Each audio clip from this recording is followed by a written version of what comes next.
राधे राधे। जपमाला के विषय में अक्सर आप सभी लोग जानते होंगे और जो भी भक्तगण हैं उनको जपमाला के विषय में तो अवश्य ही पता है।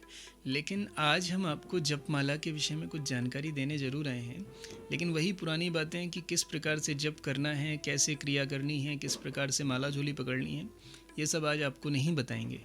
आज आपको जपमाला के विषय में 3 विशेष बातें बतानी हैं।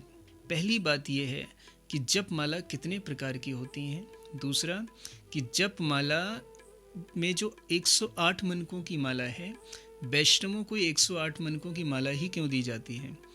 तीसरी बात ये कि जपमाला जब हम करते हैं तो करते समय किस प्रकार से हम जप करें कि हमारे मनोकामना की सिद्धि हो जाए। देखिए, हर किसी का भाव अलग अलग होता है कि कोई धन के लिए, कोई शांति के लिए, कोई मोक्ष के लिए, कोई अन्य किसी उद्देश्य से जप करता है, तो उसका मनोरथ कैसे पूर्ण होगा, इस विषय में भी आज चर्चा करेंगे। दरअसल अंगिरा स्मृति में एक बड़ा ही सुंदर श्लोक आता है, आप सभी स्क्रीन पर देख रहे होंगे कि विना दमैश्य कृत्यम सच्चिदानम विनोदकम असंख्यता तु यजप्तम तत्सर्वम निष्फलम भवेत्। अर्थात बिना कुश के किया हुआ अनुष्ठान, बिना जल के स्पर्श अथवा संकल्प लिए किया हुआ दान और बिना गिनती का कोई भी जप, अर्थात बिना गिनती किए हुए कोई भी जप सदैव औचित्यहीन होता है। तात्पर्य ये है कि जप हमें सदैव गिनकर करना चाहिए। क्यों? क्या कारण है?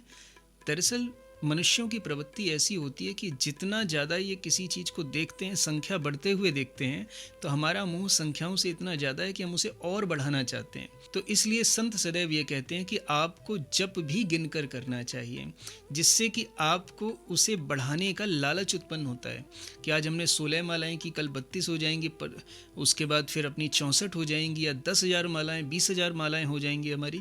इस प्रकार से हम जैसे जैसे गिनते जाएंगे, जप को बढ़ाते जाएंगे, हमारा मोह उसकी तरफ बढ़ता जाएगा।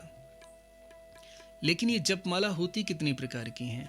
तो शिव महापुराण में एक बड़ा ही सुंदर श्लोक आया है। 29वें श्लोक में कहा गया है कि अष्टोत्तर शतम माला तत्र श्यावृत्तमोत्तमा सत्संख्योत्तमा माला पंच सद्भिस्तु मध्यमा। अर्थात 108 मनकों की माला को सर्वश्रेष्ठ, 100 मनकों की माला को श्रेष्ठ और 50 मनकों की माला को मध्यमा की संज्ञा दी गई है। दरअसल वैष्णवों को 108 मनकों की माला ही दी जाती है। उसका एक कारण है। वैष्णव जन ऐसा भाव रखते हैं कि हमारी जितनी श्वासें हैं उतना जप हम भगवान के लिए कर सकें। हम 24 घंटे में लगभग 21,600 श्वासें लेते हैं, और जब हम जप करते हैं तो जप में एक माला में 108 मनके होते हैं।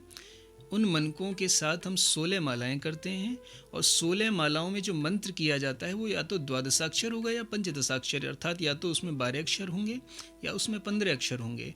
तो यदि हम इनका आपस में गुणा कर देते हैं तो हम लगभग 23,000 से 25,000 के बीच, डिपेंड करता है मंत्र हम कौन सा जप कर रहे हैं, तो लगभग 23,000 से 25,000 के आसपास हमारे जप, हमारा भगवान का नाम 24 घंटे नहीं अपितु लगभग 1 से 2 घंटे में जब हम 16 मालाएं पूरी कर देते हैं, हमें प्राप्त हो जाता है।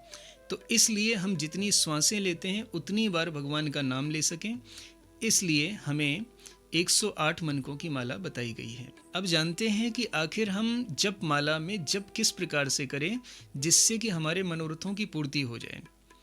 तो शिव महापुराण में वर्णन आता है कि अंगूठे से जप करने वाले को मोक्ष की प्राप्ति होती है, मध्यमा से जप करने वाले को धन संपत्ति की प्राप्ति होती है, अनामिका से जप करने वाले को शांति प्राप्त होती है, और यदि कोई व्यक्ति चाहता है कि उसके शत्रुओं का विनाश हो, उसके जीवन में शत्रु बहुत हैं, तो उसे सदैव तर्जनी उंगली से जप करना चाहिए, जिससे उसके शत्रुओं का विनाश हो जाता है। यही कारण है कि वैष्णवों को सदैव जप करने के लिए कहा गया कि इस अर्थात तर्जनी उंगली का कभी भी माला से स्पर्श ना कराएं। क्यों? क्योंकि आप जानते हैं कि जब हम शत्रुओं के विनाश के लिए जप करेंगे तो हमारे मन में तामसिक प्रवृत्ति आती है। तामसी या राजसी प्रवृत्ति वैष्णवों के लिए सदैव शत्रुता का काम करती है, आपके जीवन को, आपके भक्ति को नष्ट करती है। इसलिए कभी भी गुरुजनों ने वैष्णवों के लिए, संतों ने वैष्णवों के लिए तर्जनी उंगली का माला से स्पर्श मना किया है, कभी इसकी अनुमति मिली ही नहीं। तो आप भी ध्यान दीजिए, यदि आप वैष्णव हैं तो आप इस उंगली का इस्तेमाल नहीं कीजिएगा, आप इससे अर्थात मध्यमा से, अनामिका से या फिर आप अंगूठे से जप करें। जिससे भी आप जैसा भी जो भी आपकी मनोकामना है उसके आधार पर आप जप कीजिए। आशा करते हैं कि आपको ये बातें समझ में आई होंगी। यदि आपको लगता है कि ये बातें आपके लिए उपयोगी हैं तो आप अपने मित्रों के साथ भी इसे शेयर करें, लोगों तक पहुंचाएं, जिससे ज़्यादा से ज़्यादा लोगों को ये सारी बातें पता लग सकें। राधे राधे, जय श्री कृष्ण।